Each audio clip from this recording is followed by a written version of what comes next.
Okay, good morning. My name is Janet Ng, Hearing Officer for San Francisco Public Works. Cerise Waiters is the clerk of the hearing this morning. This hearing is being recorded, and a sign-in sheet is at the front of the table. So please be sure to sign in for our records and so that we can contact you regarding the item you're here for. So this public hearing is being held to consider the following items. Order number 201838, to consider an appeal from the property owner for the fine issued for illegal pruning of one street tree adjacent to the property at 1523 Funston Avenue. Order number 201839, to consider an appeal from the property owner for the fine issued for the illegal pruning of one street tree adjacent to the property at 1140 Pacific Avenue. Order number 201840, to consider an appeal from the property owner for the fine issued for the illegal pruning of one street tree adjacent to the property at 1151 Pacific Avenue. Order number 201841, to consider an appeal from the property owner for the fine issued for the illegal pruning of one significant tree at the property adjacent to 603-607 Congo Street. Order number 201843, to consider an appeal from the property owner for the fine issued for the illegal pruning of one street tree adjacent to the property at 75 Rice Street. Order number 201836, to consider the approval of tentative map number 9956, being a phased subdivision consisting of a 15-lot vertical mixed-use subdivision containing 675 residential condominiums and 64 commercial condominiums within the 3333 California Street project area. And order number 201764, to accept testimony and public input for a request for major straight encroachment for 3333 California Street. My job as a hearing officer is to gather the facts for the hearing items, listen to your testimony, and help the Director of Public Works make determinations. I will not be making any decisions today. Instead, I will forward the findings from this hearing and make my recommendations to the Director. The Director will make the final determinations. When the Director's determinations are made, the Department will notify you of them. So therefore, if you want to be notified, please sign in. The hearing will proceed as follows. I will ask Public Works staff to speak first, present the item, give us an overview of the permit application process, and describe how the applications arrived at today's hearing. Then I will have the speakers in the following order. I will ask that protesters who submitted written comments to speak, then anyone supporting the protesters will speak next. Then I will give the applicant a chance to speak and to answer any of the protesters' comments. Then anyone supporting the applicant can speak next. And lastly, any city agency, including Public Works, can speak and comment on any of the speaker. Each speaker will have up to 3 minutes to speak. The clerk will monitor the time for all speakers. When you hear the first bell, it will mean that the speaker has 30 seconds left to speak. A louder second bell will signal that the time is up. Please clearly state your name into the microphone before you start. Comments and questions should be addressed to me and not to the department or to the applicant. If you cannot finish your comments within the allotted time, you can submit written testimony to me at the end of the hearing. If I feel that questions are warranted, I will ask questions. After all comments are completed, I will close the item. So now let's go ahead and start the hearing. So again, let's start with the order number 201838, to consider an appeal from the property owner for the fine issued for the illegal pruning of one street tree at 1523 Funston Avenue. May I have Public Works? Good morning, Sarah Stacy with the Bureau of Urban Forestry. For this administrative hearing, we usually give a short presentation about the fine process, a little background about tree pruning, how to do it correctly, how to do it improperly, why we issue fines. Street Tree SF, a little information about our street tree care program, and also about some classes, people who have been issued fines that they can attend in order to get a fine reduction. So again, my name's Sarah Stacy with Bureau of Urban Forestry. My role today is to present our staff findings for each case and provide a brief explanation for why the fine was issued. The Urban Forestry Ordinance was enacted to protect and realize the optimum public benefits of trees and their importance as green infrastructure. We know that trees provide many environmental benefits, including the cooling effects of shade, stormwater capture, and their canopies help reduce particulate matter. Trees also add beauty to our landscape in an otherwise gray and concrete built environment. With a growing population, one of the greatest threats to the urban forest is actually us, people. Trees live in tough urban conditions. Humans damage trees through neglect. Cars run over and into trees. Soil is compacted by our footsteps and by construction. We remove trees in order to construct new buildings, and we impose our needs on trees through the act of pruning. Pruning in itself is an injury to a tree. And I'll speak more about this. This is Public Works Code Article 16. It's the Urban Forestry Ordinance, and it outlines the protection of trees and landscape material. This section 808 makes it unlawful for any person to intentionally, maliciously, or unintentionally injure or destroy a street tree. And this includes significant trees and landmark trees as well, so not just street trees. Section 806 it covers the removal of street trees. A removal permit is required to remove any street tree and also to remove any significant tree or landmark tree. There's a permit process. Applications can be submitted online, or they can come into our office at 1155 Market Street and submit a permit application. This is Section 808 of Article 16. Part C, basically during any type of construction, contractors, property owners are required to protect those trees, and there are specifications for the size of tree or where the tree is located. And we may issue a fine or violation for the failure to do so. Construction includes excavation, the installation of any materials within the drip line of the tree. And we can issue any fine for construction work that results in the injury or damage to a tree.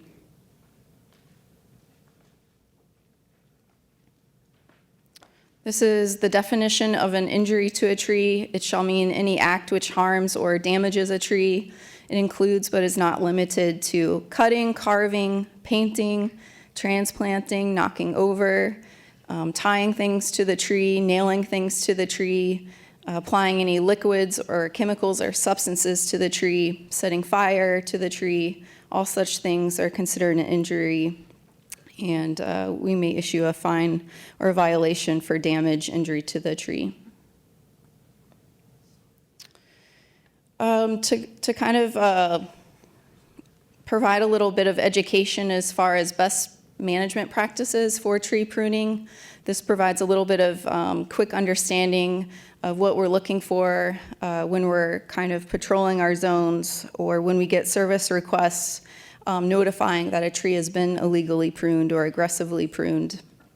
Some of the things we're looking for is that not more than 25% of the tree canopy is removed during a growing season. So it's very harmful to the tree to remove more than 25% of its crown at one time.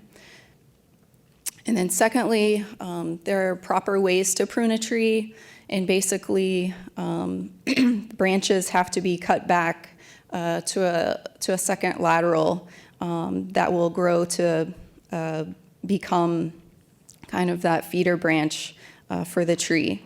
So pruning has to be managed correctly, the cuts. These are some images of illegal practices, things we see a lot out in the field. Basically, the tree has had a complete haircut. All the foliage canopy has been removed. These are kind of indiscriminate cuts. The tree's just been kind of cut across all at one level, one plane, and all the canopy has removed. And this is extremely damaging because the tree it kind of relies on that canopy as a food source, basically through photosynthesis to collect energy and feed itself. So without any canopy, the tree has been damaged and it's put in a lot of stress. This is another image of a tree that has been topped. Again, those kind of indiscriminate cuts. The tree's just been cut across, not at the proper area where a branch is cut. And we can see here that the tree is starting to leaf out, and many people see this and tell us, well, the tree's fine, it's leafing out. This is just a stress response. The tree basically is rushing to put out leaves because it needs to create energy for itself. It doesn't mean the tree has not been damaged. It's a stress response. And this is another image of the result of topping. After those cuts are made, branches quickly shoot out, and these shoots rapidly grow, and they're weakly attached. And an effect of this down the road several years later is that these branches are weakly attached and can fail. And it's just unpleasant to look at as well.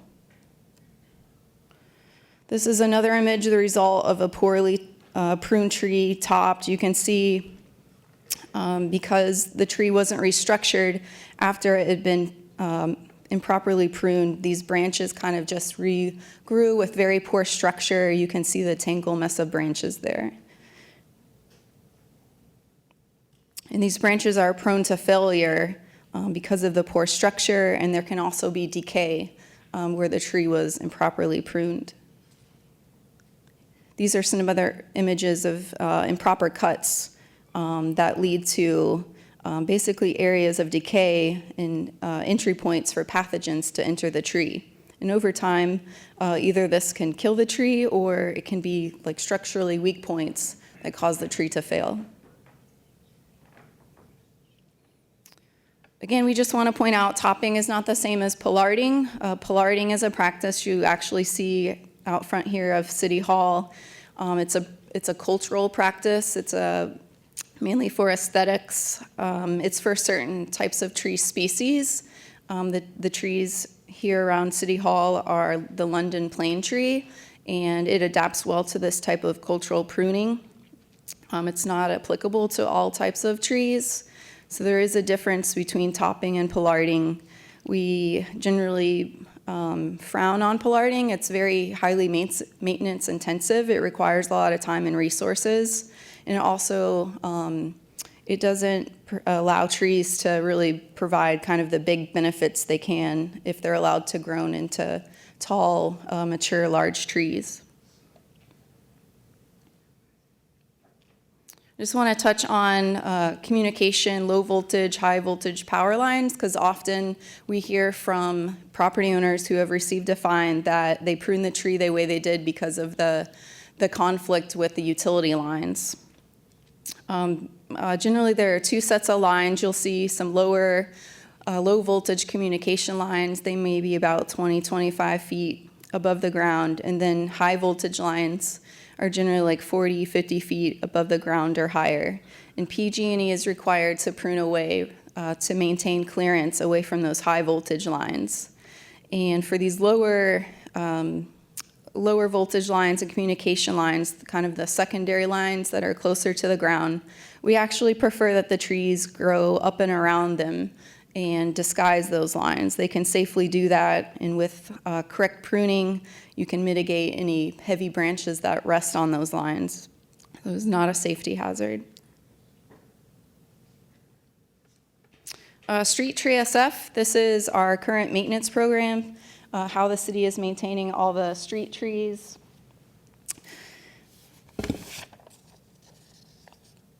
It's a $19 million annual set-aside in the city's general fund. Basically, our 2016 census data was used to help us understand which trees needed priority maintenance.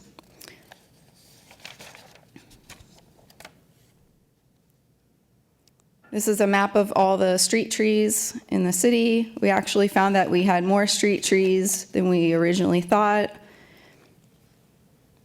About 20,000 more. This is how we're prioritizing pruning. This map changes from time to time, and as we complete pruning, you'll see areas of the city marked green as completed. Since the start of Street Tree SF, 24% of the total tree maintenance needs have been addressed by either the city internals crew or contractors. More than 30,000 trees have been pruned, and more than 3,000 at-risk trees have been removed. We have some information on our website at streettreesf.org. You can find the pruning schedule there, when we're going to be in your neighborhood, in your area.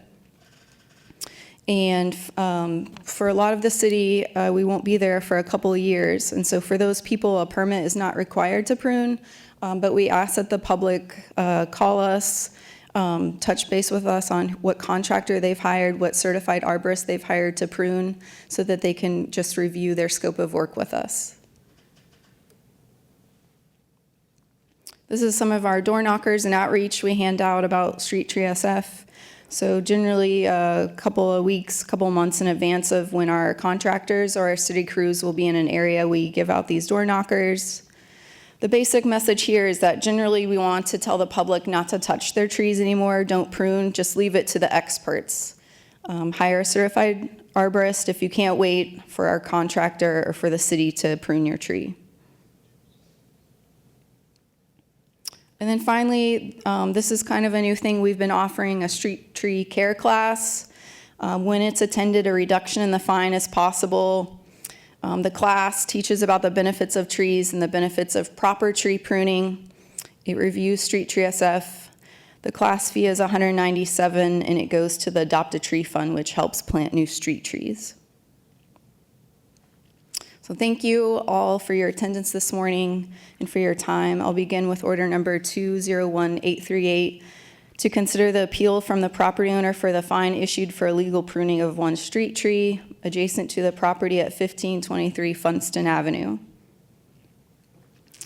This is the Pittosporum tree in front of 1523 Funston. You can see that 100% of the canopy was removed. There are stub cuts left, so improper pruning. The tree basically looks like a stump, basically like a very large stump was left. There's just a closer view of the tree. You can see those stubs, just branches kind of cut off, all the canopy removed. And this is the tree in June 2016, before it was illegally pruned. So again, just to be consistent with other cases, we issued the fine for illegal pruning. 100% of the canopy was removed.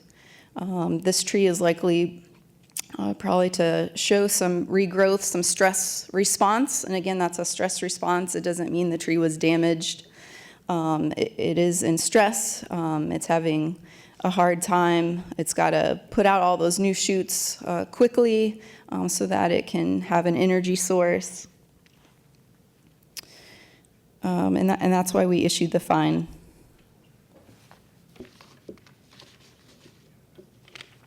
Thank you. Do we have the appellant or property owner who would like to speak?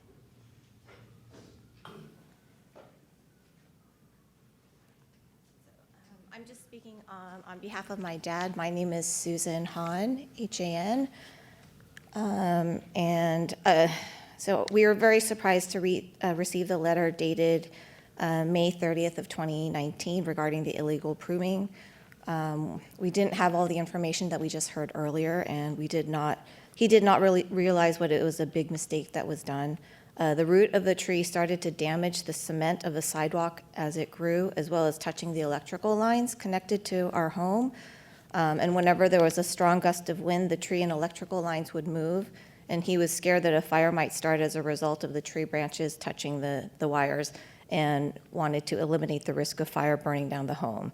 I thought that it was growing back because there were new branches, but we were educated otherwise just now. My dad's an 80-year-old current liver cancer patient who underwent surgery at the end of March, and this matter has actually been quite stressful for him over the past several weeks. He's been living here in the United States for 60 years and has no history of any crime, violation, or violence. And so him and my mom are both retired and not working and have limited income. And this would be a big financial burden to their household. So we're sorry for the misunderstanding and hope you reconsider the fine. Okay, thank you. Just a question. Did he cut the tree himself, or did he hire some people? He did it himself. And just You did not know of the information? No, or was no, okay, none, You did not receive yeah. any of the flyers or anything? No. Okay.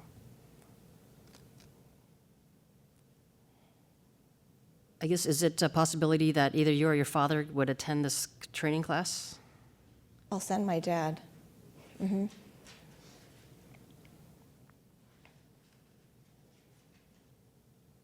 Okay, thank you. Okay, thank you. Oh, good.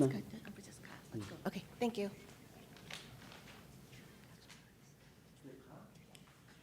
Okay, moving on to the next item, order number 201839. So this is to consider an appeal from the property owner for the fine issued for the illegal pruning of one street tree at 1140 Pacific Avenue.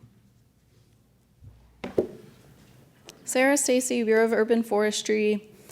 This is order number 201839 to consider the appeal from the property owner for the fine issued for illegal pruning of one street tree adjacent to 1140 Pacific.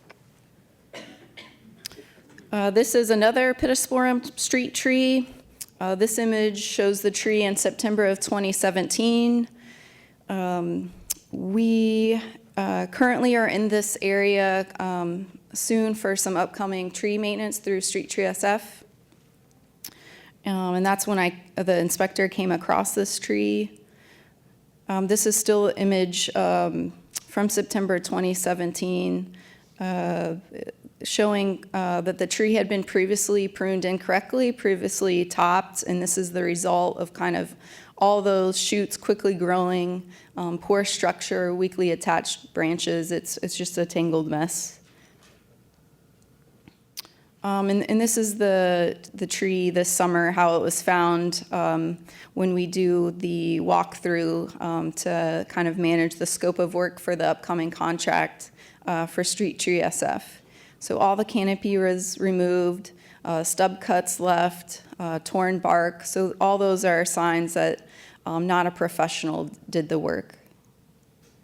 Here's an image looking a little bit closer, again, at the stub cuts, pruned improperly. You can see the torn bark. The tree should be removed. I believe the property owner submitted some photos of it starting to relief. But the kind of the problem with this tree is that because it's continually being pruned this way, it's very difficult to get the required clearance over the sidewalk and street. And that was one of the issues. The property owner said they pruned the tree because it's blocking the sidewalk. Well, if they had allowed it to grow correctly, it could have been pruned and managed over time to get the required clearance over the sidewalk, 8 feet and 14 feet over the street.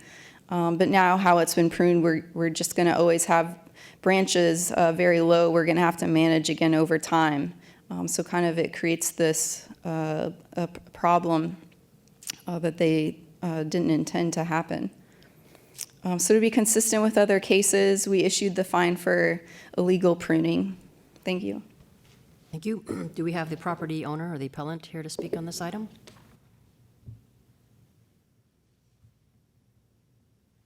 Okay, moving on to the next item, order number 201840, to consider an appeal from the property owner for the fine issued for the illegal pruning of one street tree at 1151 Pacific Avenue. Sarah Stacy, Bureau of Urban Forestry. This is order number 201840 to consider the appeal from the property owner for the fine issued for the illegal pruning of one street tree adjacent to 1151 Pacific. This is a sweet gum tree, and this is an image from this July of this year after it had been pruned improperly. Comparing this image to the previous images we've seen, it's maybe not as startling. Not 100% of the canopy was removed, but the fine was issued because the tree was pruned improperly. Improper cuts were made. Here you can see some of the stub branches left after the tree was pruned. Basically, just branches removed at the height, the top of the building. Here you can see some of those stub cuts there in the middle of the photo. And And just, it wasn't pruned properly. The cuts were not made properly. They should have hired a certified arborist to help them manage the tree during this construction work while they have scaffolding up. So this is the Sweetgum tree prior to pruning. This is in April. Again, Street Tree SF, we have an upcoming maintenance contract coming through this area soon. And the tree would be pruned for clearance over the street, improved clearance over the street, away from the building, and routine pruning to clean any broken, dead, diseased branches. And talking with the property owner, I think they understand why the fine was issued. And through my conversation with the property owner, we'll still have the contractor for Street Tree SF work to kind of clean up the damage that was done. To be consistent with other cases, we issued the fine for illegal pruning. Thank you. Thank you. Do we have the property owner who would like to speak? Yes, my name's Norbert Ching, Norbert, last name Ching. What the urban forest representative said was accurate. I did the pruning, and unfortunately, being kind of naive about how to properly prune a tree, I gave it a pretty bad haircut. My intention was, since we had scaffolding up, was to take the opportunity to trim back the tree as it was reaching the top of the two-story building, brushing up against the house. And we had problems with paint where it was peeling from water damage. So then we were repainting the house, and in the process, my painter said, hey, here's a good opportunity to go prune the tree while they have scaffolding up.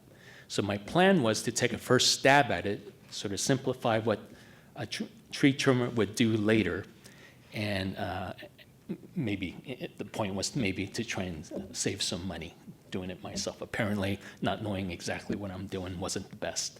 But we were going to follow up with the tree trimmer. I'm appealing because this fine feels excessive and arbitrary. I didn't plan to kill the tree or maliciously damage the tree. And as you heard the professional mention, any pruning is injuring the tree, but also not knowing where I was coming from to trim it back to maybe at some point remove it. That was not the intention. A little background and surrounding this incident. Back in '89, I bought this home with my kid's sister, and she lived in it until about 2002, I believe. And in that time, she planted the tree. So I felt it was my tree. I'm not sure actually what the technicality is, if it's mine or the city or what, but that it was therefore also my responsibility to go and maintain the tree. And because of the damage to the building with the peeling paint, which is a result of moisture getting under the paint, I was worried that the tree was also contributing to it, as branches might touch it and allow water to run off and hit it. In all the years we've owned the tree, the property, as best as I can recall, the tree was never trimmed. And then I learned, we never received any notices about do not prune the tree, allow this, I guess the city to handle this. And so several recent events made me to take action at this point. I served on a jury for a case between a landlord and tenant, and there was some liability. And about 20 to 30 years ago, another incident, my father-in-law broke his leg when a tree branch fell during a storm and knocked him down. Putting the two together and having the opportunity to go trim the tree with the scaffolding up, I thought I was trying to be proactive and responsible. And so I think it feels like this fine doesn't take into consideration my intent as well. And so that's why I'm asking for dismissal or reduction of the fine. Okay, thank you.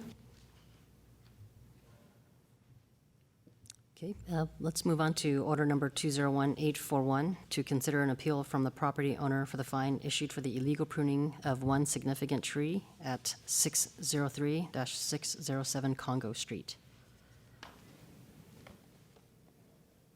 Sarah Stacy, Bureau of Urban Forestry. This is order number 201841, to consider an appeal from the property owner for the fine issued for illegal pruning of one significant tree at 603 Congo Street.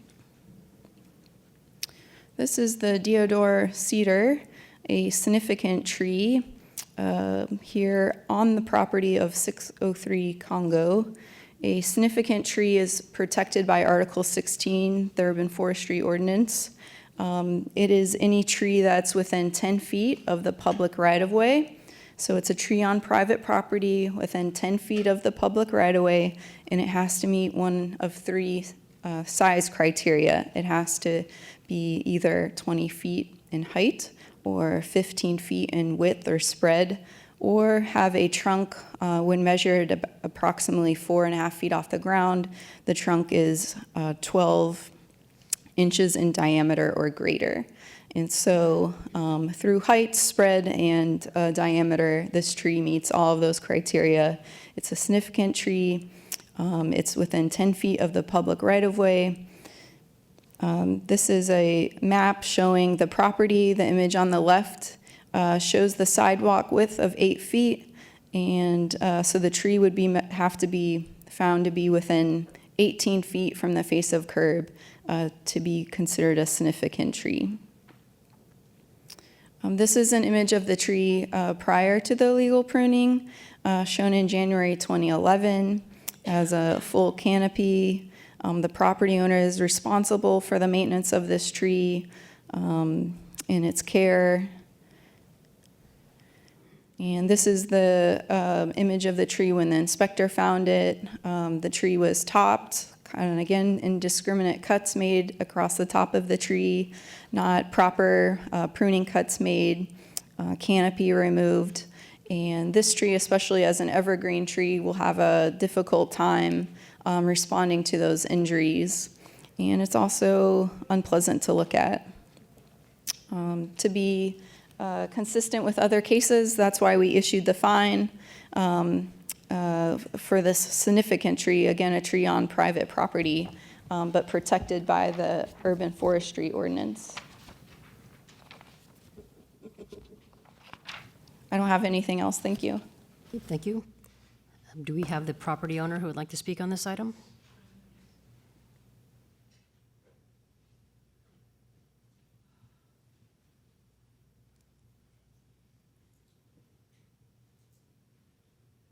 Actually, the tree looks a lot better than that now. I have a picture of it here, and it's doing just fine.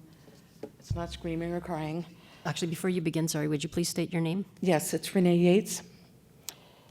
And also, my mother has since passed away, and I was not on title of this property when this tree was trimmed. It was my mother's wishes. And like I say, unfortunately, she passed away, and I've been going through an awful lot, and having to deal with this too is just putting me over the edge. Like I say, the tree is growing. It's doing fine. If you look at the original picture of it, that it's not up there. It was growing over on the neighbor's roof and plugging the drain and dropping debris. And also on the other side, it was growing on the utility line. And also people were complaining about the droppings on the sidewalk. And droppings of branches and stuff on cars, on parked cars.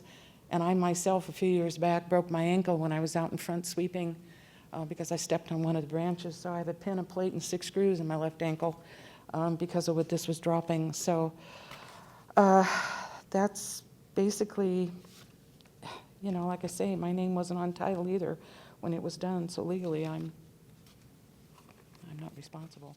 Okay, do you know if your mother trimmed the tree herself or called someone to trim? Supposedly there was, there's a tree trimmer, and supposedly it was professional. I don't know. I was looking for some kind of receipt or something, and I'm not finding anything. It was supposed to have been, to my knowledge anyway, a professional. Okay, thank you. No further questions? Thank you. Okay, let's move on to order number 201843, to consider an appeal from the property owner for the fine issued for the illegal pruning of one street tree at 75 Rice Street. Urban Forestry, Sarah Stacy, this is order number 201843, to consider the appeal from the property owner for the fine issued for the illegal pruning of one street tree adjacent to 75 Rice. This is the strawberry tree, illegally pruned in front of 75 Rice. Basically, a large stump left, hardly any canopy. We are suggesting that the tree be removed. Unfortunately, it cannot be replaced because of the narrow sidewalk. In the past, the property owner had applied to remove the tree. They, went through the procedures of submitting a removal permit to remove it. In 2014, we denied their removal application for the reasons that the tree was in kind of fair condition, it was healthy, and that the sidewalk could be repaired without removing the tree. This is the tree in August 2014, about the time when the applicant or the property owner applied to remove it. You can see some lower branches where the tree was pruned improperly, just those stub branches sticking out. We call this kind of, this effect kind of lion-tailed. The tree is kind of top-heavy, has very low crown ratio, so a healthy tree would have, maybe 50% of its height in ratio to its canopy volume, but this tree maybe you could say has a quarter, like 25%. The tree's been, damaged, I don't know, unintentionally or maliciously. You can see these kind of slashes in the tree, and also these wounds in the trunk of the tree, like someone was trying to inject it with something. So to be consistent with other cases, we issued the fine for the illegal pruning of this tree. And just to summarize, we're requiring that the permit owner apply to remove the tree, and unfortunately, it will be a loss of a tree site. It cannot be replaced. Thank you. Do we have the property owner who would like to speak on this item? Good morning. My name is Richard Ho. Last name is spelled H-O. And as you can see, the tree in 2014 was already pruned, and we moved to this address in the late 2013. So I don't know when the tree was there and how the tree got pruned. So I got a letter from DPW in late 2014 saying that, like the sidewalk was damaged and it's raising up like almost more than 1 inch because of the tree root. It's uprising the sidewalk. So I have to repair the sidewalk on my own cost. And I work with the contractor, and at the same time, the contractor asked me to apply to see if we can remove this tree because it keep on upraising the sidewalk. And the sidewalk, you can see, is really small. And if we pour the cement over it, it's going to upraise again. So I work with the inspector, Stephen, during that time about asking to see if we can do anything to save the tree and do the sidewalk at the same time. He said that we can minimize pruning the root of the tree, which is on the left side, and that was exactly what we did. And he said that we can extend the basin out just to give more room for the root, but it's going to be so close to the sewer line to my neighbor, next door neighbor, so we can't even make the basin to the further left side of the house. So as you can see, one branch is remaining from 2014, which is closing to the power line. And the tree, 2 years ago, the tree would start cracking up in the body. I have the picture here showing that the tree is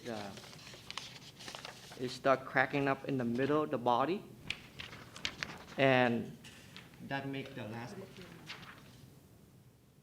last branch fall off. So basically, it fall off by itself. So I called 311 to come and take a look, and they said that it's not part of the tree maintenance. You see the body of the tree here cracking, and then the last branch is falling off. So it's actually land on the power line. That last branch on the left-hand side right there. And then, so we just have it cleaned up afterward. I'm appealing this fine because, you know, it's not my fault that I did not intend to cut or prune the tree. The tree is now dead, so I'm more than happy to, you know, remove it and willing to see if we can put another tree there. So the fine is, I'm not agree with whatever urban forestry did because I follow all the complying. I worked with inspector from the urban forestry back in 2014 and complied what he did. He came down on the last check to see everything is complete and in the compliance. And he was signing up for it with the permit I applied in 2014. Okay, thank you. Just a few questions. Do you know who cut the tree and when they cut it? What's that? Do you know when the tree was cut? The tree was cut prior to that. I didn't even know. I moved in the late 2013. And I don't even know. It's just, you know, I work for Uber and I have to drive from morning to night. And basically, I don't have time to sit around and monitor the tree all day. So the tree was cut before you bought the house? Yeah. You can check my record when did I move into that property. So I'm just hoping, you know, this case can be, you know, dismissed or fine reduction so I can go ahead and, you know, remove the tree and I'm willing to put on another tree, you know, if satisfy the urban forestry. I was in compliance in the late 2018 with both inspector who asked me to repair the sidewalk and the inspector Stephen, who the one who looked at the tree when we work on the sidewalk together. Okay, thank you. So you're not aware and you have not touched the tree, so you did not drill any of these holes or make any of these cuts to the tree? Okay, thank you. No other questions? Can I just clarify the timeline? This is Sarah Stacy. It looks like, again, this is the tree in 2014 when the property owner applied to remove it because of the sidewalk work. We denied that application and said repair the sidewalk work around the tree, and that work was completed. And it sounds like from the property owner that, I don't know when, at some time, the tree started to die. Those are those vertical cracks you see, not the horizontal ones. The horizontal one is some type of intentional, like, cutting, slashing of the tree, but the vertical cracks are this tree drying up and dying. And I don't know if the property owner contacted us and when this would have been for him to report, like, that he had a dying dead tree, if that would have been prior to the city being responsible or if he at that time was still responsible. So that's kind of left unknown. So I'm asking you if you can see the bottom of the tree where it showed that, you know, it being cut to the flare. The inspector, Stephen, who the one who come down and look at the root pruning was done correctly, and we put the cement over to make sure, you know, like we have enough room for, you know, like the tree to breathe and to live on. And this tree is, you know, this happened like 5 years ago. And over the past 5 years, you know, we never touch or we never dared to, you know, come close to the tree without any permit. And anything we do, you know, outside our house or inside our house, we require to have a permit. Basically, you know, according to the regulation of the city and county of San Francisco. We never have any history of crime or we never violate any law in the city. We paying tax on time and we do everything we can to protect our tree. I can show you my picture, like around my, like the backyard, side yard of my house. I plant so many trees just to keep the SF green. And I don't think this is fair when, something happen outside of my house and it's part of my fault. Because the tree, you can see on the picture that I took, it's cracking up in the middle and the tree is dying out. So I never intend or, touch this tree, ever since 2014 until now. Okay, thank you. Thank you. Should I leave this here for you? Or? I can take it if it's a copy. Thank you.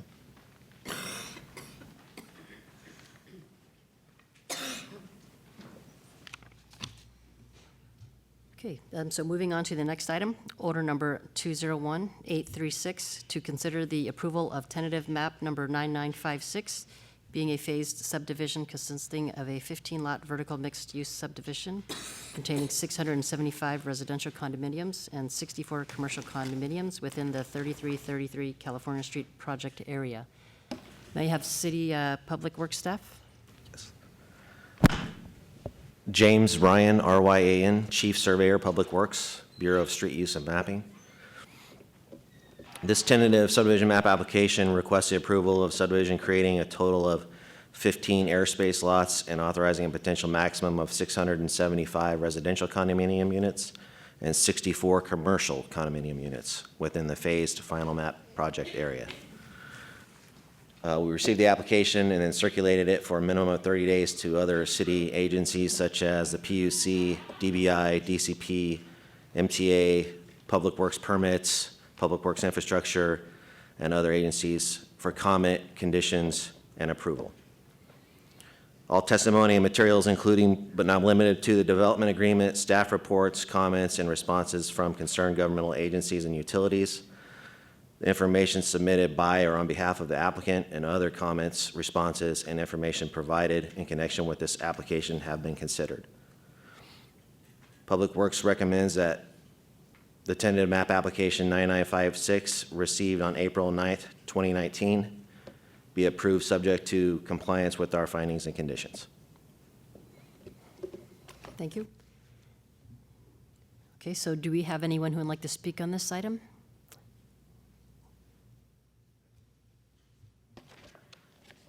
Thank you, Officer.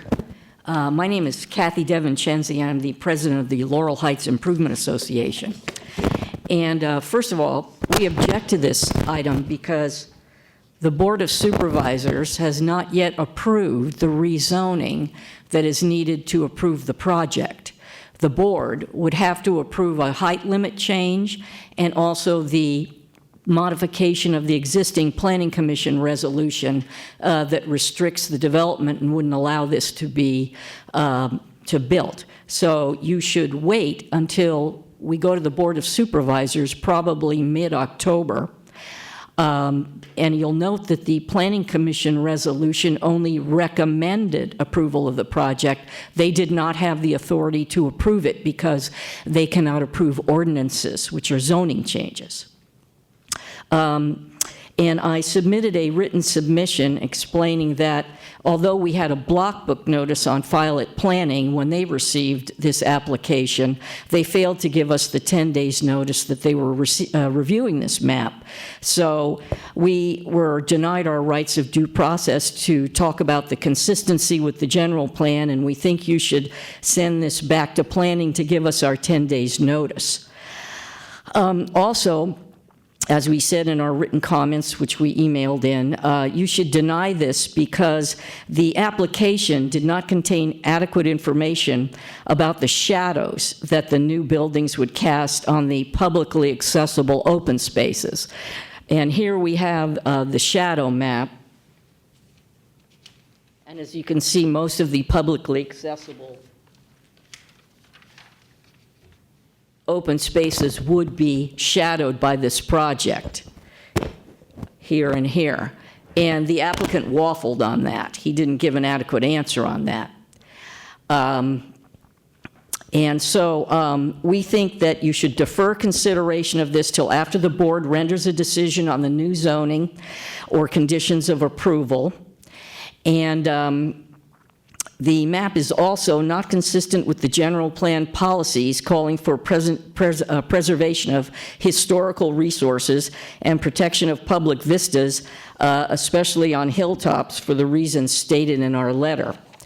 The site is a historically significant listed resource, and the landscaping is historically significant, as are the views from the historically significant landscaping, and that's all in the portions of the nomination that are cited in our letter. In addition, the proposed improvements are likely to substantially and avoidably injure breeding birds and other bird species by driving them away due to the significant construction noise and cutting down mature trees in which they reside. Now, our community alternatives and the other alternatives would not cut down the street trees, and they would build around the historically significant landscaping. There are various iterations of alternatives that the board could grant, and the board could grant mitigation measures to push the development off the historically significant landscaping.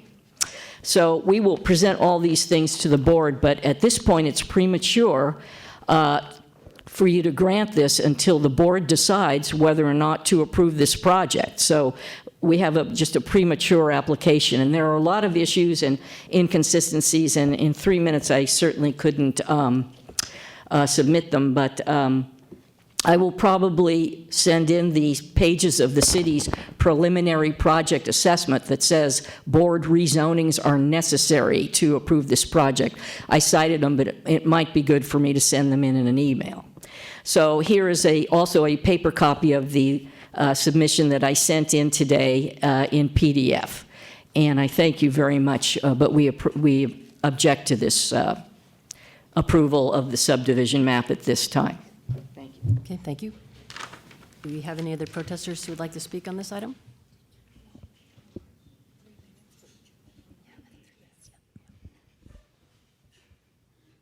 Hi, my name's Victoria Underwood, and I live across the street from the site, and I agree that there shouldn't be any approval of the subdivision map until after the board decides whether to approve the proposed project or to modify it. Thank you. Thank you. Do we have anyone else?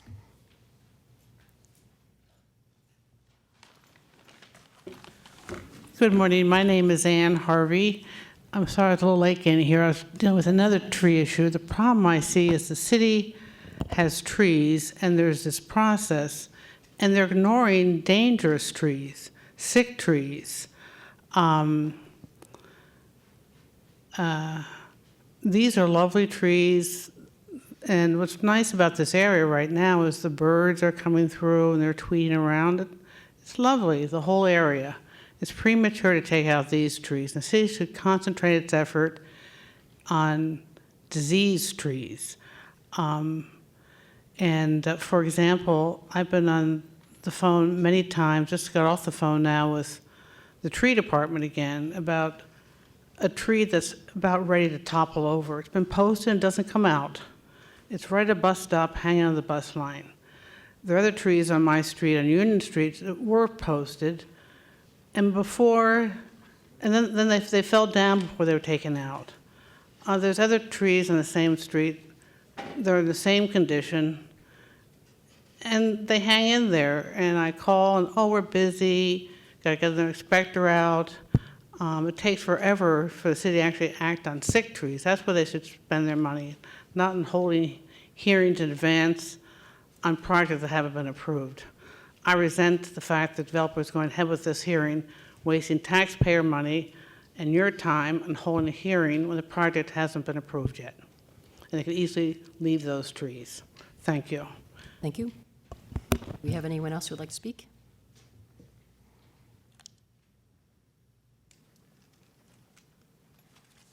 Good morning. My name is Barbara Brenner. I'm a homeowner close to the site and object to the tree removal proposal as it stands.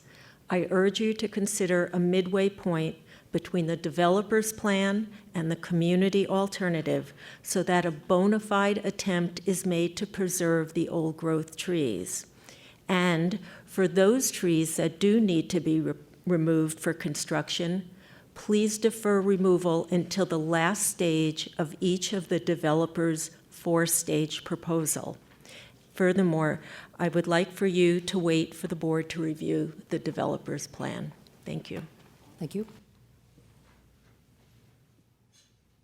I want to clarify for the public and for the hearing officer, we're on item number 1, which is for the zoning map for the project at 333 California.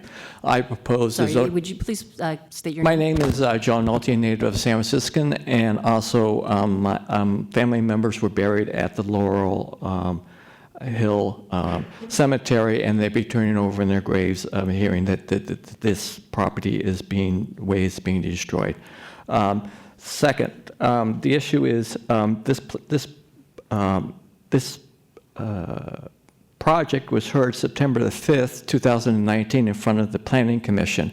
It has not gone through the 30 days appeal process yet, so we don't even know if there's going to be appealed. So therefore, it's premature for DPW to be issuing or even talking about a zoning map, but when the Planning Commission's decision on this project has not gone through the 30-day process of yet being appealed. So therefore, I do not approve the DPW hearing this item at all and waiting to the other issues that were brought up by the local community groups about what the rezoning and everything else on this map, maps that, and also dividing one big parcel of 120 acres into all these other just subdivided projects. I mean, into the building, you're dividing 120 acres into this condo maps. Thank you. Thank you. Do we have anyone else who'd like to speak on this item?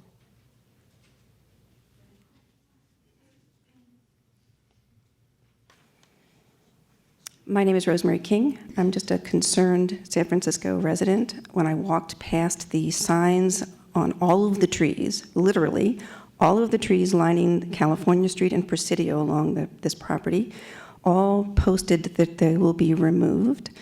It brought tears in my eyes because trees offer so much to us, not just beauty to look at, not just birds to listen to, but air that we breathe, the temperature of the air.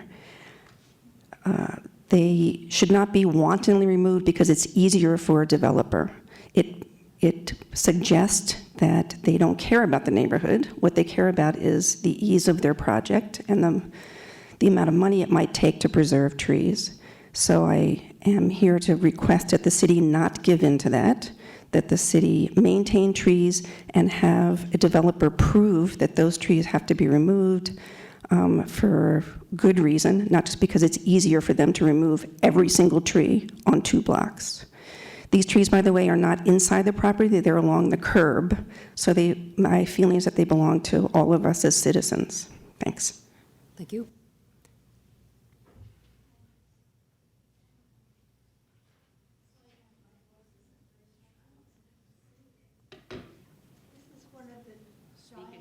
Yes, there's a microphone if you, Oh, I'm sorry. I'm sorry. and if you can state your name. I apologize. I'm hard of hearing. Oh, sorry, Thank you. would you please state your name? Kathy Peck Denny, and I'm a neighbor, and I own a property at 1405 Lyon, and 3333 California was my office space at the Center on Deafness for the HEAR Foundation for many, many years. And I'm just so upset because there's so many gorgeous, beautiful trees. I don't know if you can see that. I mean, it's just, it's a real forest in there, and we have birds and crows that probably families of crows and birds that have lived there forever. I don't know, but I'm sorry. It's emotional for me too, because to see that they just want to do a 9-story building and a 9-story pit, and then take out all these trees and put little flowerless olive trees is nothing compared to cypress trees. They're majestic. These are majestic, tall trees with beautiful birds like you would see at Golden Gate Park living in them.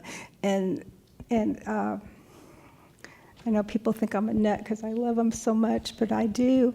And the oak trees, I mean, they're ancient and they're healthy. They're healthy, and we're not against them having their apartments and they mentioned senior housing and daycare, but then they want to put in a strip mall with nightclubs. So I don't really understand what they're doing, and they haven't been very clear with us on this subject. Thank you. Okay, thank you. Do we have any other protesters?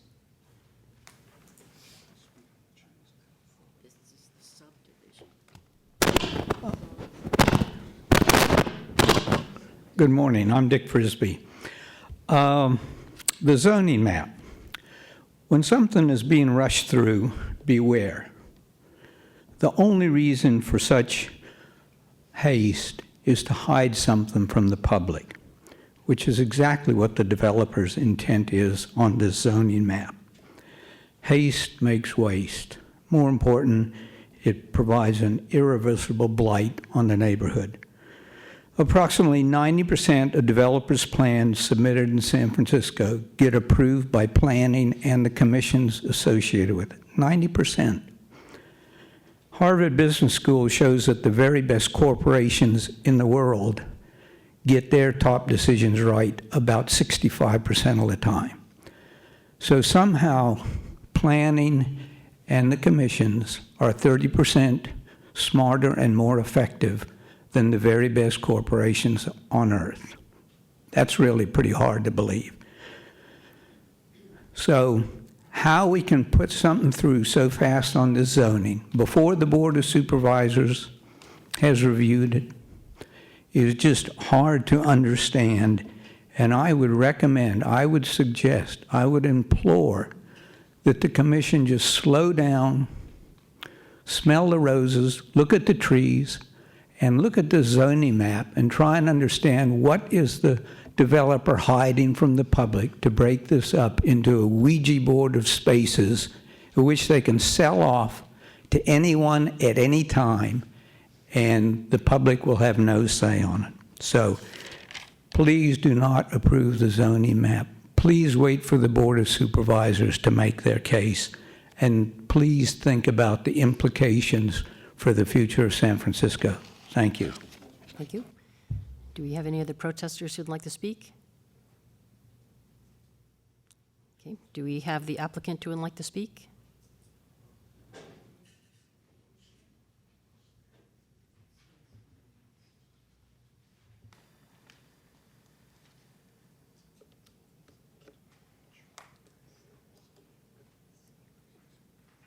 Can someone help me?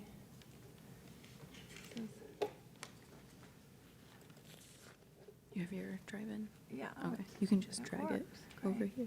Oh, I just drag it on here.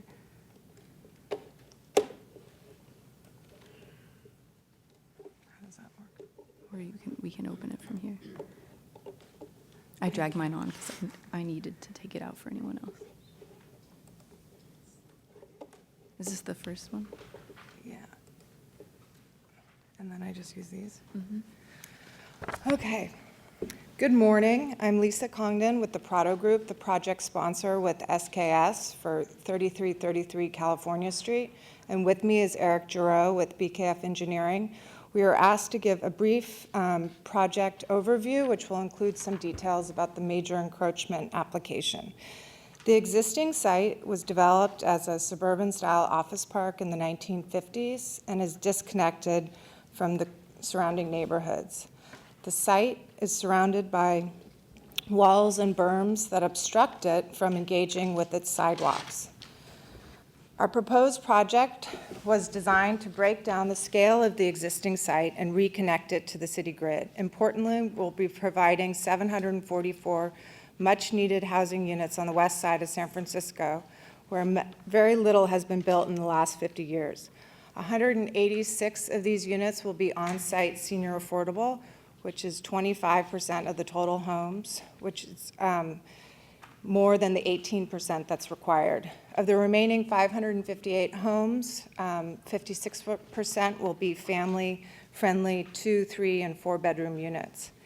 While we are focused on designing for pedestrians within the site, we also considered the conditions around the site's perimeter, especially at locations with fast-moving traffic like Masonic, Euclid, and Pine and Presidio.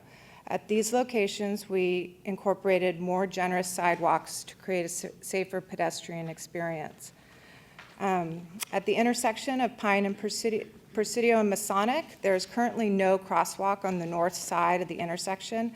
There is an existing slip lane that takes you from Presidio onto Masonic, which allows for swift traffic. Our proposed changes will provide a pedestrian crosswalk on the north side and create pedestrian access to the site via the Pine Street stairs from Presidio. There will be ADA access in addition at the base of the stairs with an elevator from Presidio. We propose to expand the bulb out and remove the slip lane, which will regularize the intersection and reduce traffic. At the Masonic and Euclid intersection, there is another existing slip lane from Masonic onto Euclid. Our proposed changes would expand the bulb out and again remove the slip lane to slow traffic. Here we're proposing to create at-grade pedestrian access to the site via Walnut Walk. Around the corner at Laurel and Mayfair, there's another non-regularized intersection. Our proposed changes would expand the bulb out again to regularize the corner and shorten walking distance as well as slow traffic. Again, we're proposing to create an at-grade pedestrian access to the site via Mayfair Walk. None of these proposed additions will take place until and if the project is approved from the Board of Supervisors, and then not until we submit for building permits. We approached the project and site plan with the goal of retaining as many old-growth trees as possible, and we developed the plan with an arborist. We are pleased to be able to keep 11 key trees, which include the oak trees on Laurel, the oak trees on Mayfair, the existing cypress trees at the surface parking lot off of Mayfair, the redwoods at the base of Presidio and Pine, the Monterey pine at the corner of Euclid and Laurel. Only the trees that need to be removed to construct each phase would be removed at that point in time and then replaced. Street trees and on-site trees need to be removed in order to install new utilities, widen sidewalks, create pedestrian-friendly bulb outs, and adjust the grade to allow for at-grade pedestrian access to the site. There'll be 5 times the number of street trees, 2 times the number of significant trees, and over double the number of trees on site. Under the EIR, the project construction was studied in 4 phases. Each of the phases is expected to take approximately 2 to 3 years. Under this phased approach, the whole project would take 7 years. We'll be able to actually stage the construction on site, which will reduce the impact to the adjacent neighborhoods. In addition, the project has been certified as an environmental leadership development project under AB 900 and has committed to no net increase in construction and operation-related GHG emissions. To summarize, this is an opportunity, to transform a walled-off suburban office campus into a walkable, connected, sustainable community with on-site affordable housing, new homes, open space, ground floor shops, and childcare. The project will slow traffic, activate sidewalks, and stitch the site back into the surrounding fine-grained neighborhood fabric where it belongs. Thank you. Thank you. Do we have any other supporters or? Excuse me, are you on item 2018-36, the subdivision map? Yes. Yes? Yes, Right, she 201. just- Oh, sorry, I just She- gave my, on the next one. Yeah. I was giving a project overview. There was a little muddle. We're just confused. Okay, I guess, do you have anything to say for the other item, or is basically that the same presentation? This would meant to talk about our major encroachment permits as well as the street tree. Okay. I'm would sorry, you? when you asked if the project sponsor wanted to come up, I thought it was my time. Okay, well, there are no other protesters or people who want to protest the 201-836 tentative map. Would you like to say anything on that? No, thank you. Okay, thank you. Okay, are there any other further comments from anyone in the audience on order number 201-836 for the tentative map?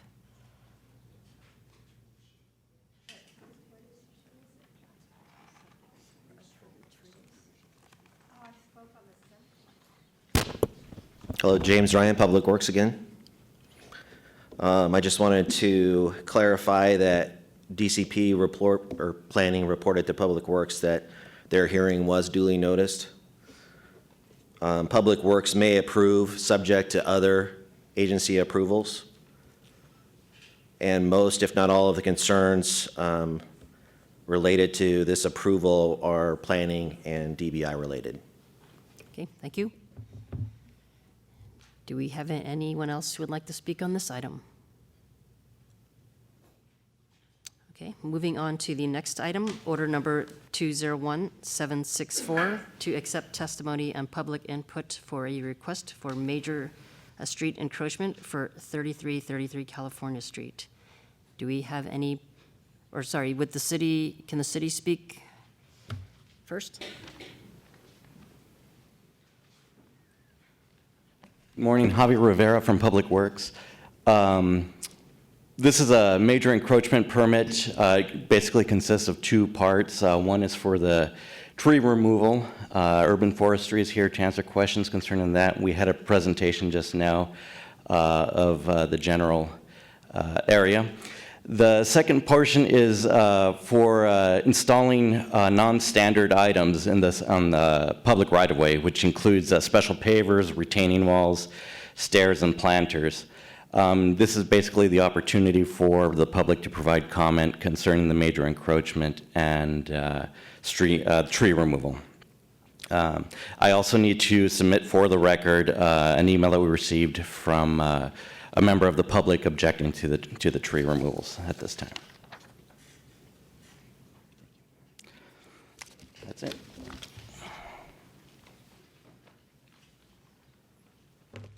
Okay, so let's start. Who from the public would like to speak? Good morning. My name is Chrysanthi Desby, spelled D-E-S-B-Y. I live 3 blocks from the proposed project. The developer's plan is a proposal for clear cutting without permission, with all of the environmental devastation that follows. 4 neighborhoods and the playgrounds nearby will be affected. They're talking about a grid, connecting a grid.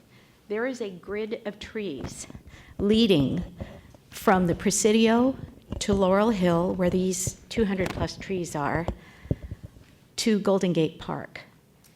And this will remove an essential part of that. At a time when environmental devastation is upon us, chopping down trees is short-sighted and will have long-term consequences on us, our children, our grandchildren, and replacing them with buildings is not acceptable. The Board of Supervisors has not even approved the zoning changes for this project yet. The developer is insisting on a 15-year timeline to build and wants to chop them down before even breaking ground. The proposed trees will take 10 years to grow to maturity, so that leaves a total of 25 years, a full generation at least, before there are trees to replace what is there. Not only that, but the buildings shown on the project site dwarf the trees he says he will plant eventually. Who knows if they will grow when there isn't enough sun to nurture them?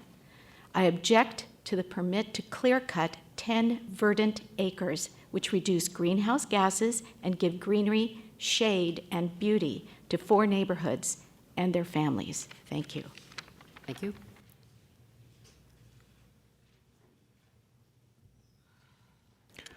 My name is Bill Cutler.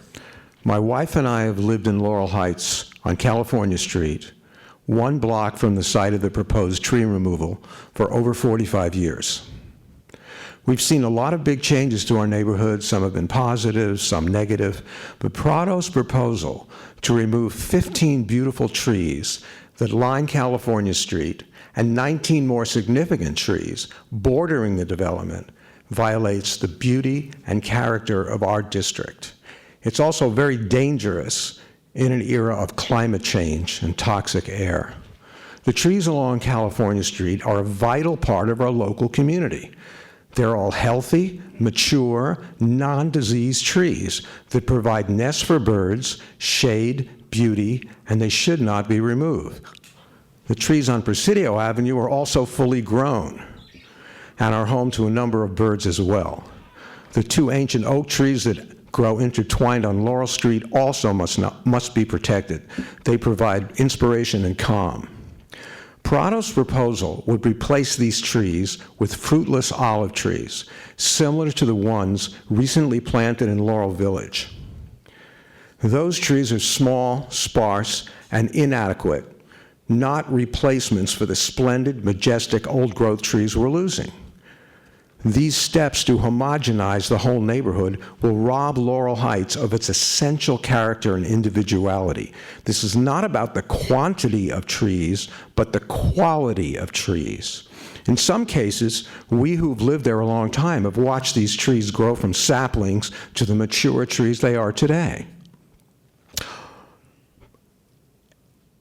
The 15 trees that line California Street are not on private property. They're on the public sidewalk. They don't reach past the red brick wall where Prado's project begins, and unless Prado expects to eliminate the public sidewalk, what possible reason could there be for removing them? They're not a barrier. There's big spaces in between them. All these trees are part of the fabric of Laurel Heights, and some of them are in the last green space that remains. There is no project, even one that provides 744 new housing units, that justifies displacing these trees. Thank you. Thank you.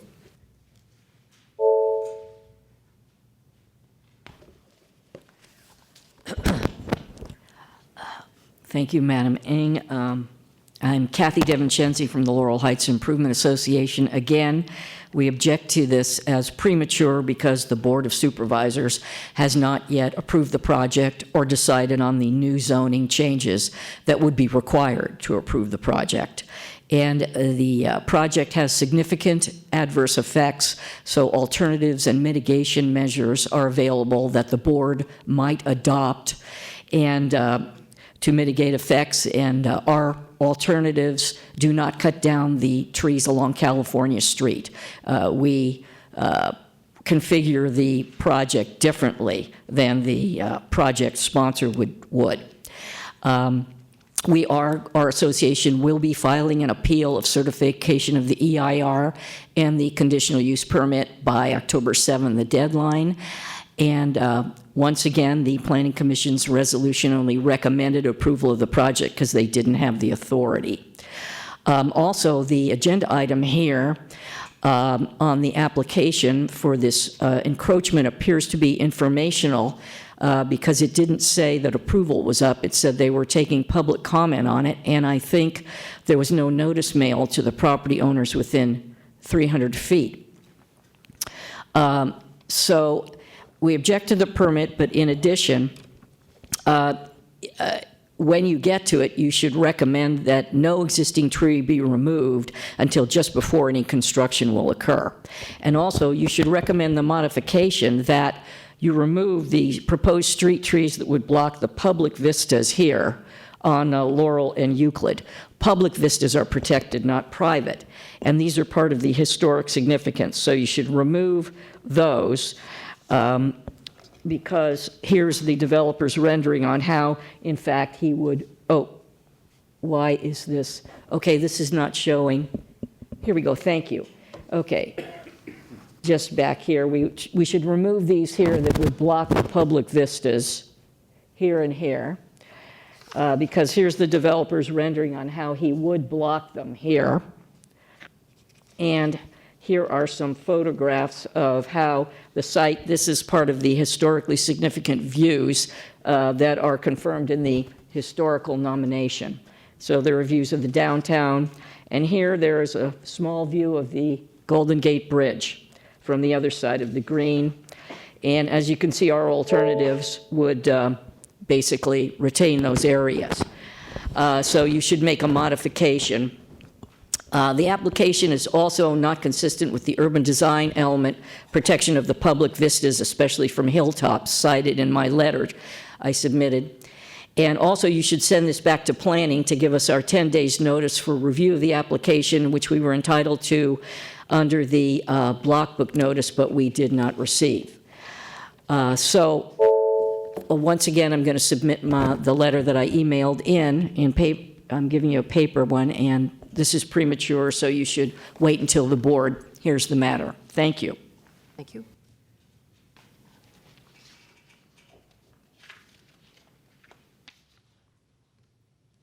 Do we have anyone else who would like to speak?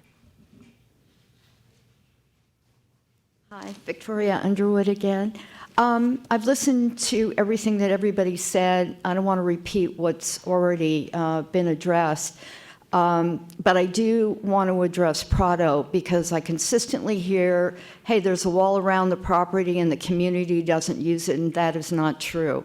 The green spaces on Presidio, there were people out there yesterday with their dogs and their kids. This is like a park to us because we don't have one in the immediate area.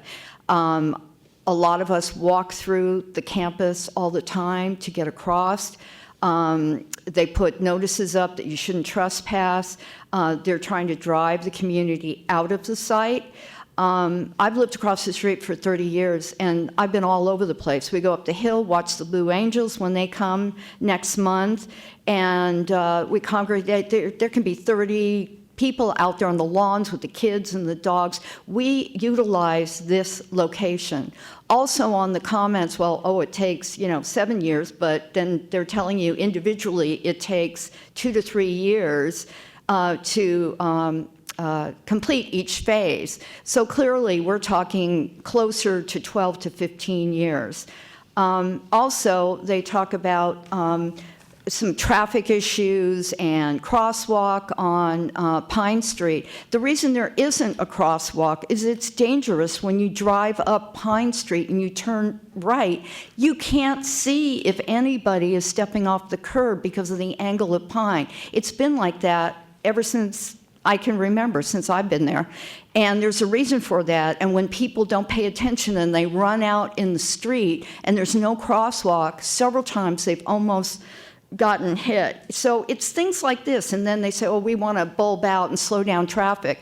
If traffic gets any slower in this area, it's going to stop. There are proposals to put driveways on Masonic, which is basically a freeway during the commute hour as traffic comes out of downtown.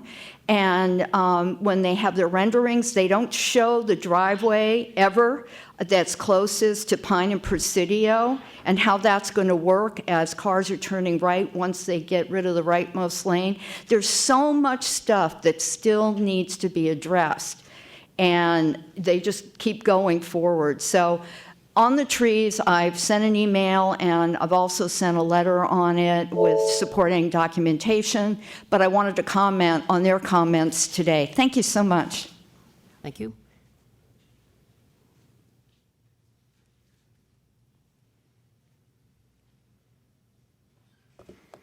Hi, I'm Richard Frisbee.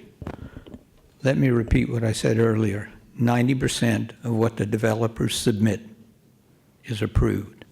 That's horrific. I would think there'd be a higher standard in San Francisco, of all places. This is almost Trump-like.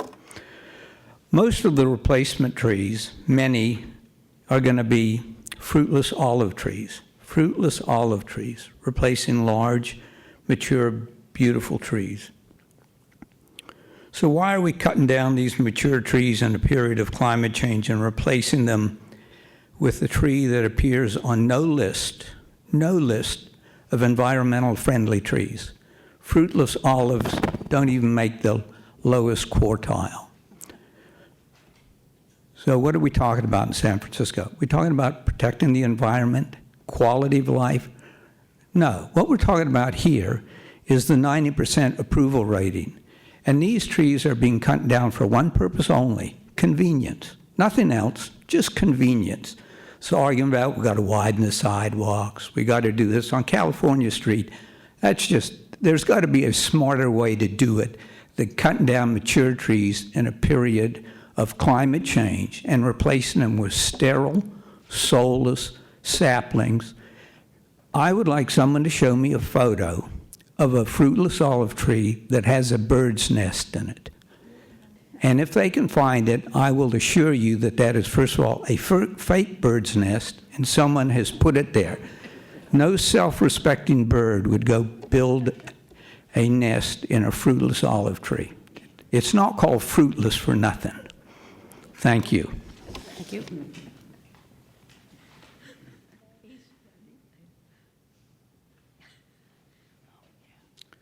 My name is Josh Klipp. That's a hard act to follow. This morning, our president tweeted that he's revoking California's waiver, which allows us to set our own automobile emission standards. This means that while California battles his baloney in court for the next however many years, we here in San Francisco may be forced to devolve backwards into the production and use of gas-guzzling, CO2-producing, polluting cars. So in that context, here we are looking at the wholesale removal of 185 trees in a city that already has the smallest urban canopy of any major city in the United States. Trees, which are the only thing on Earth that eat our car-polluting CO2 24 hours a day, and I respectfully assert that the way we treat our trees in this city is no better than the way our current administration treats our environment. We are in yet another rapid phase of development, and the current approach to trees when it comes to development is just cut them down and we'll replant them later. Here, later means 7 years after this project is completed and 3 years after it takes trees to establish. According to multiple studies in our own Department of the Environment, we only have 10 years before we reach the point of no return in our fight against climate change. And trees may be our greatest asset and allies in this fight, and yet we treat them like they are to be replaced as easily as sidewalk pavers. They are not. And if we continue to engage in our development and construction with this level of irresponsibility, then whoever is around in 10 years will only have us to blame. I'd also like to point out that the major encroachment process here seems to have been circumvented. According to Public Works' own information, this proposed tree removal should have been sent to the Bureau of Urban Forestry at the outset. They should have reviewed it at the beginning, but they were never included in the process, which violates Public Works' own procedural requirements. We cannot control what our president tweets, but we can control how we in San Francisco manage our own climate change efforts and what sort of protection we give to the only beings on Earth that do nothing but save us from ourselves. Maybe it's too late, but it will definitely be too late if we keep allowing San Francisco officials and developers to handle their business like this. Thank you. You.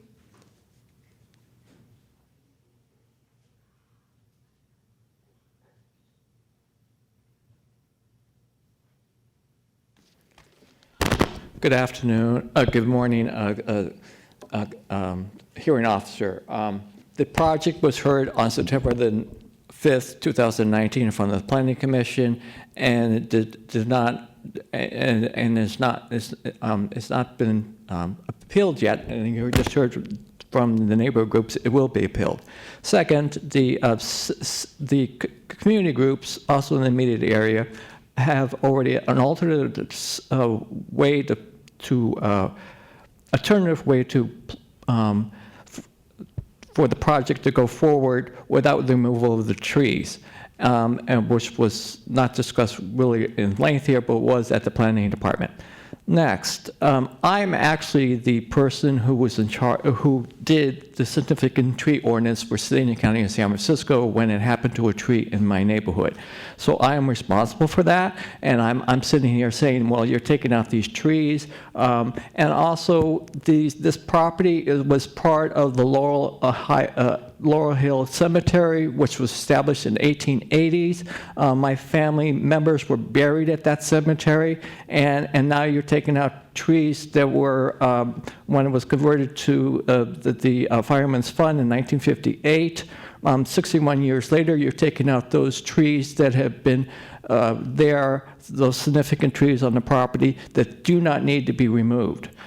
I have not heard a response from BRF. BRF normally takes pictures of all the trees that are to be removed. There was no presentation from them to the beginning of this meeting to show all the approximately 200 trees that are to be removed, before and after pictures, and also what species are to be put into this site.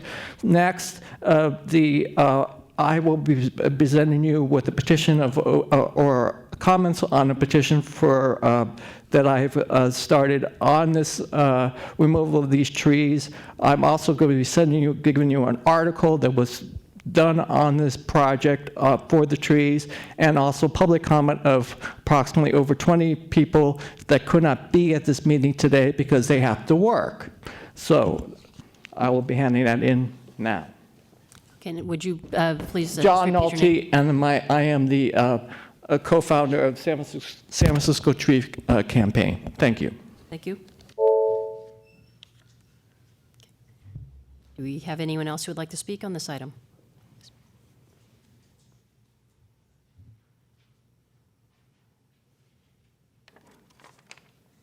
Hi there. I've never spoken at one of these hearings before, so you'll forgive me if I read from this. My name is Roz Arbel, that's A-R-B-E-L.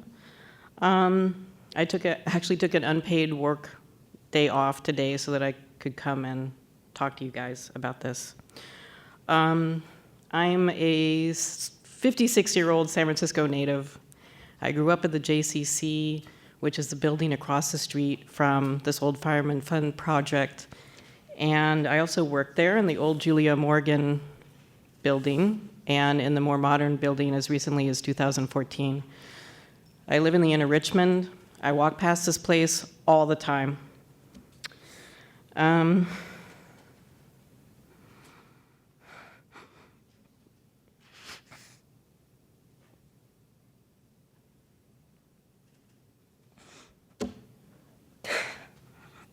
Sorry.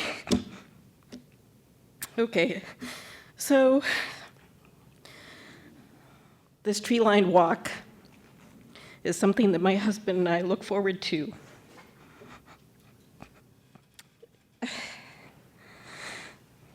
Sorry, I know I seem crazy for getting emotional, but we were actually literally shocked to see just a couple of weeks ago that literally every single tree in this area had a red tag on it. And this is not, my upset is not out of feelings of nostalgia. It's just such a visceral reaction. My husband said it would be a tree genocide if all of these trees were to be cut down. I think you guys have the city of San Francisco has a perfect opportunity to do the right thing here. It's no accident that neighborhoods with trees are thought of as idyllic, while neighborhoods with no trees are considered harsh and depressing. People gravitate towards nature because intuitively they know what is good for them. In this age of climate change protest, the last thing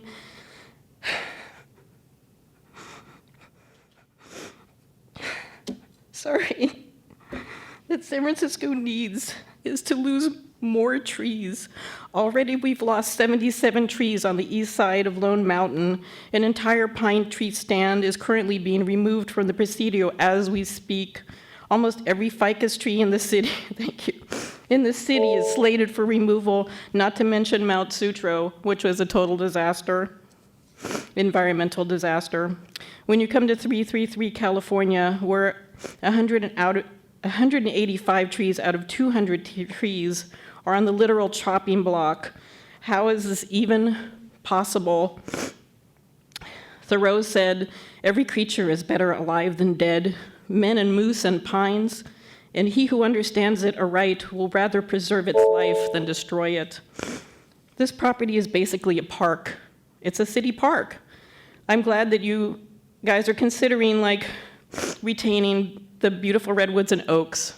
Maybe that's 10 or 15 out of 200. But for the rest of the trees, it will be the end of their lives. What good does planting a sapling do in comparison to a mature, healthy tree?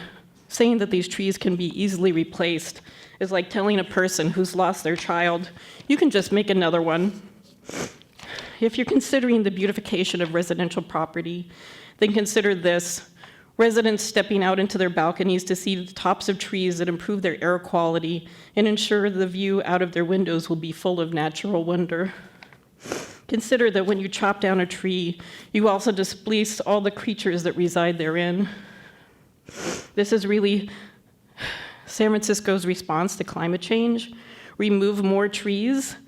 Please consider the irreparable damage that you'll be doing the soul of this neighborhood when you fell nearly every tree in the place. Thank you. Thanks for your patience. Do we have anyone else who'd like to speak on this item? I'll try to get my thoughts together. I had a head concussion, so I'm a little slow. Okay, my name's Kathy Peck-Denny, and I'm talking on behalf of the trees for 3333 California, which was my office, and I'm a homeowner in the area.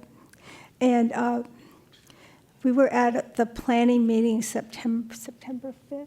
Yes. September 5th.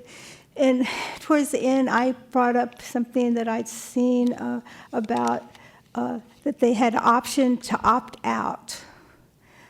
And that option to opt out was that if they didn't raise the money, that they were going to just kind of dump the project. I mean, and they discussed it because I asked the question, right? You were there. And the thing was that they had to build the strip mall with the bars, and they were looking at 2 a.m. till 4 p.m., but I don't know if that passed. And they said they could opt out of the senior housing. And I was just so confused because of the concussion, but just confused anyway, that they want to chop down all these gorgeous trees, yet they want to keep, I don't know, I just got so confused about it. And they could opt out of all the stuff they're saying they want to do, like senior housing and childcare. I don't know. I'd have to see that again, but that was, you heard them say that, right?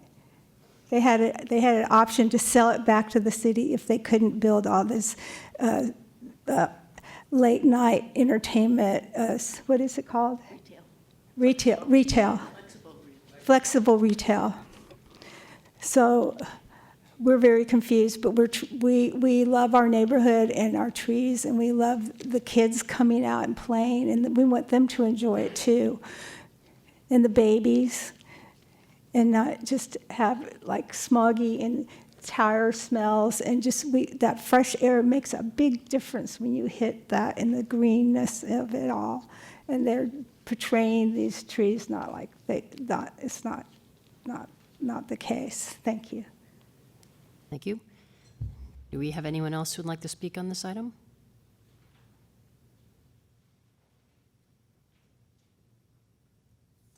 Okay, that concludes this item. Do we have any other comments for any of the other items?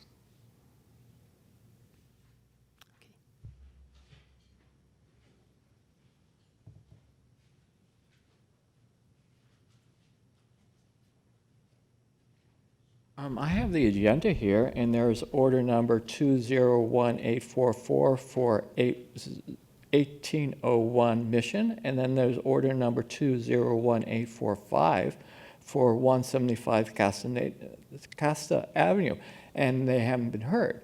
So there's two more items on the agenda. Yes, I was told that those were canceled for this meeting. Well, and but I moved- didn't hear you at the beginning saying that. All you did was say that you were changing the order, and that this item would be heard last. But we haven't heard those two items yet. Okay, Both items have been postponed. Okay. I just wanted that clarification. Okay, thank you.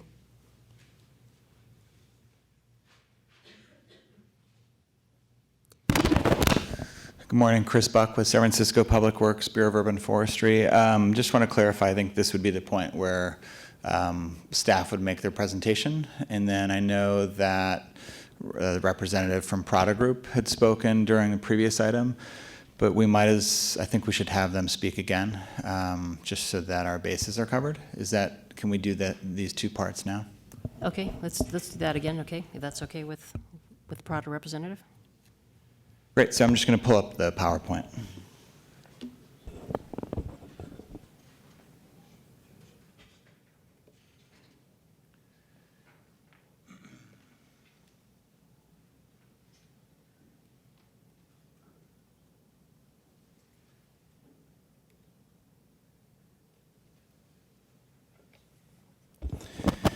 Again, my name is Chris Buck, San Francisco Public Works, Bureau of Urban Forestry, urban forester.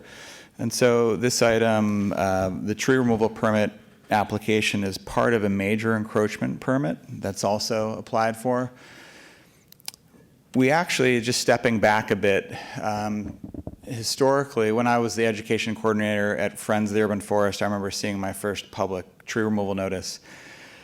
And planning had approved a garage to be installed on Dolores Street, but there was a tree in front of the garage, and I was like, that's interesting, you know, planning approved a new garage where there wasn't one before, and now there's a tree in the way. So I protested it just to sort of test the process.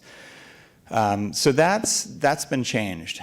Planning, you know, urban forestry, we want to be part of this discussion on the overall project.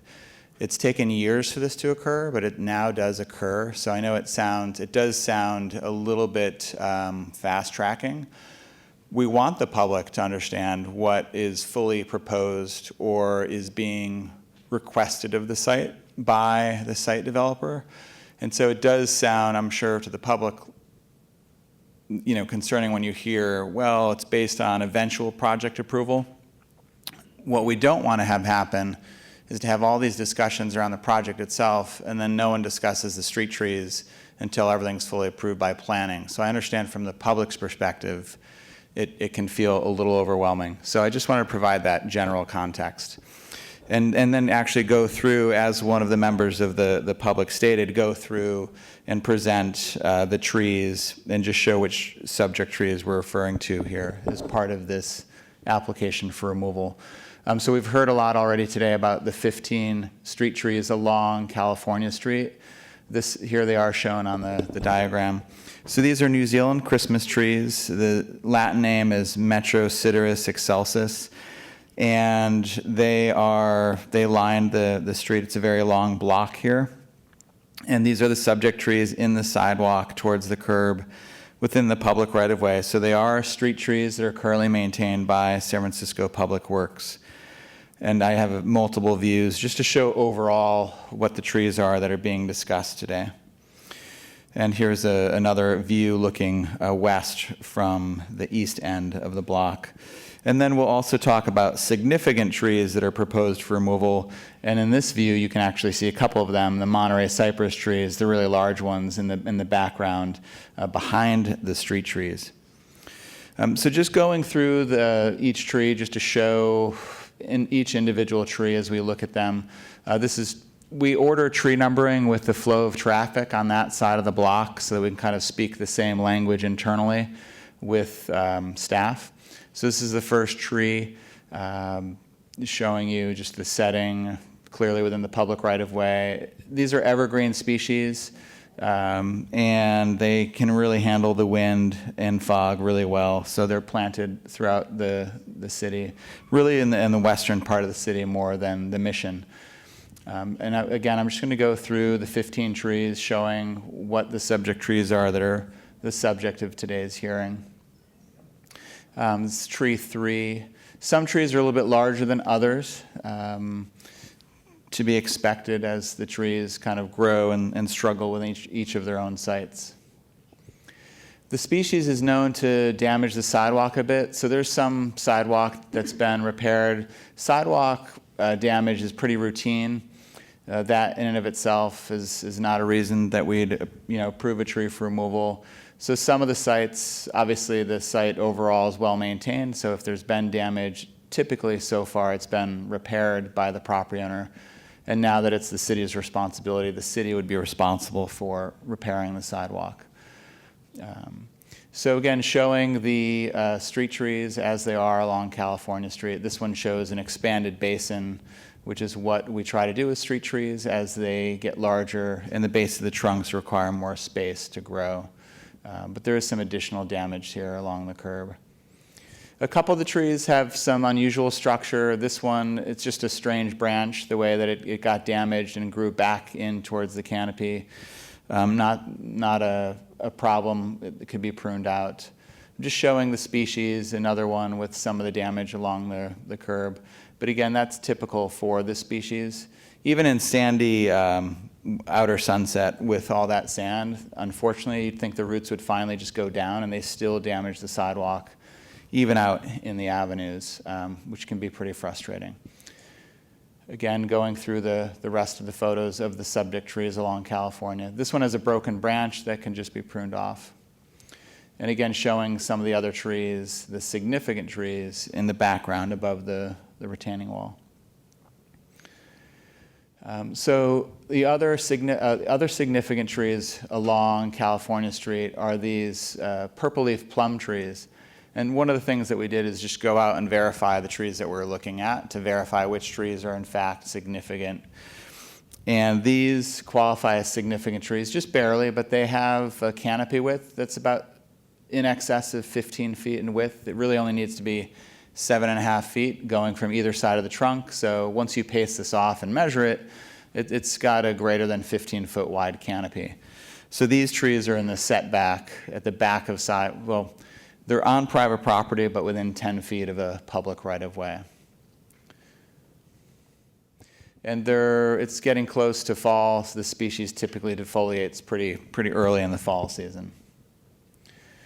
The two really large, significant trees along the California frontage are two Monterey cypress trees, and those are the ones that folks have been speaking about this morning. Here's an image of one of them.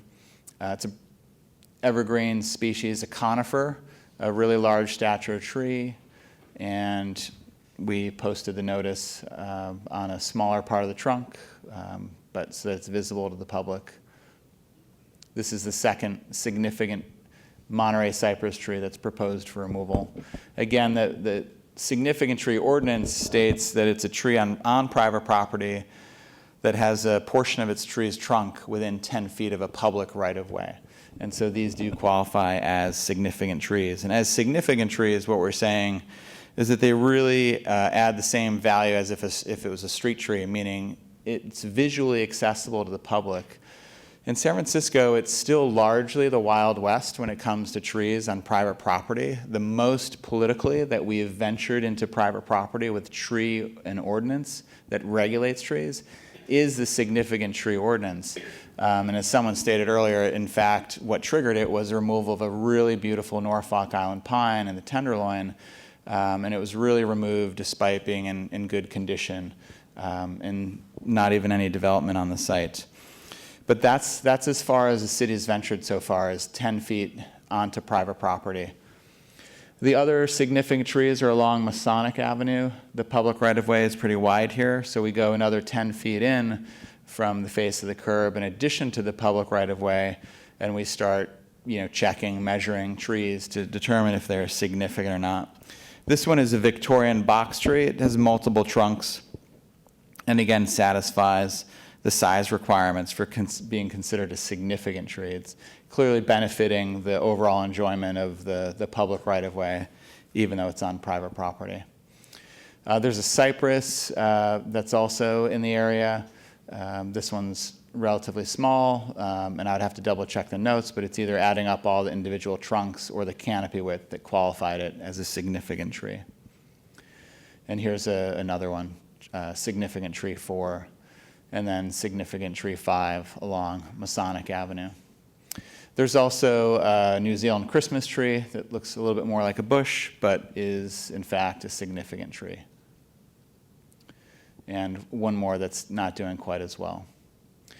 Additionally, there are 3 significant trees along Laurel Street, and those are here. Our inspector put maple species or Acer. I haven't looked at it myself, but we can double check the species. It's not a common species for San Francisco, so we weren't able to get the exact species, but we probably will very soon, because these are things that we usually obsess about. So we'll have the exact species. So just to reiterate, again, we've received a number of emails and correspondence. There's a number of names here I recognize from the amount of correspondence that we've received. That's in the file that will be forwarded to you if it hasn't been already. So I want to assure folks who have emailed and been calling that we have that. Again, several names are very familiar here. And again, a lot of this is, I understand from the public's perspective, this is a lot to take in. From our perspective, we're glad that the street trees are finally part of the conversation early in the project when all of these details are still being discussed. I can't tell you how many times projects before we made these changes have been completely approved, and you have a tree in front of a driveway, and it can make our department feel irrelevant. So in this case, we're part of the conversation, and I understand there's still so many moving pieces occurring, but at least now we can talk about the trees, and the public has to have now, eyes wide open regarding potential impacts. And with that, I think it would be helpful to just have the, site sponsor come back up and just kind of cover similar information and just kind of focus on the public right-of-way and those impacts. Okay, thank you. Thank you.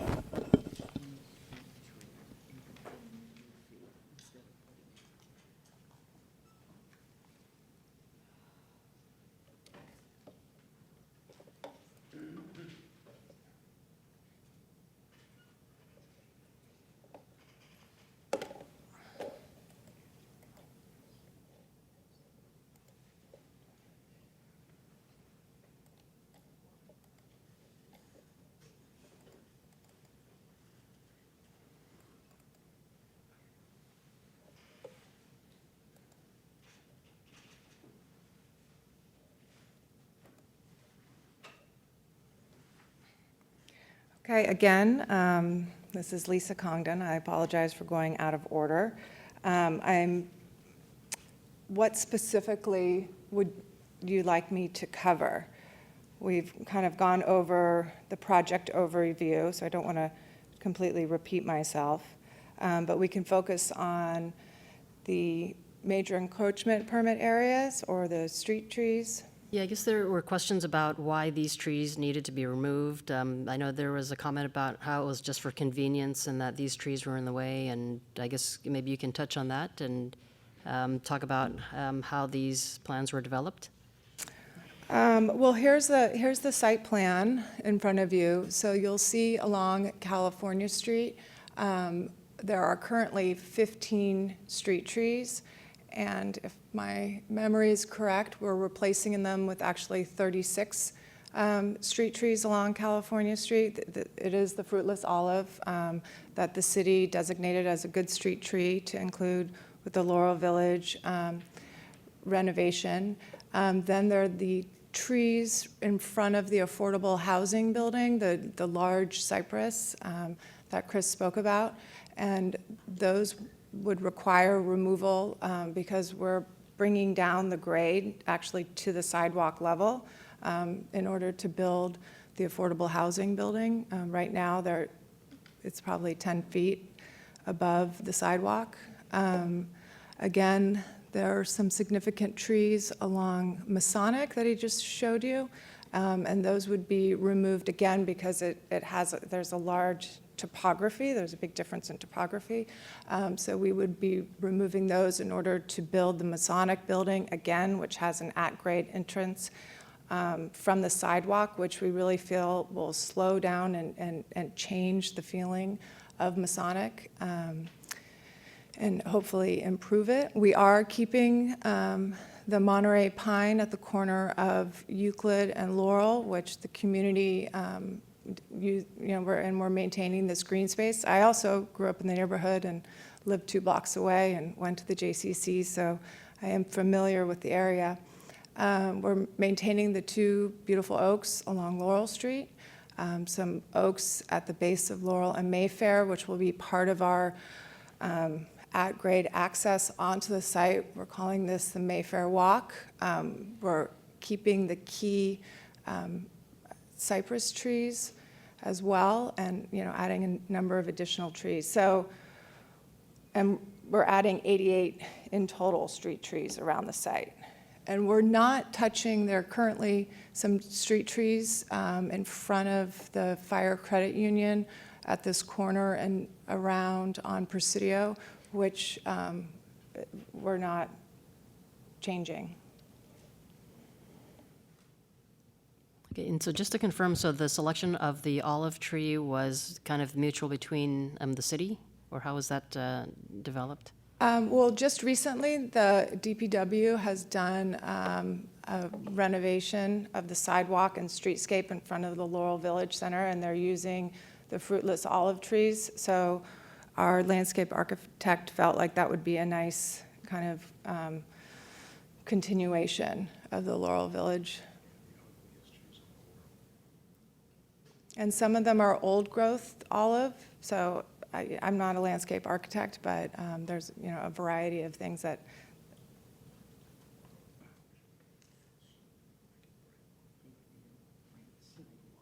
Okay, thank you. No further questions.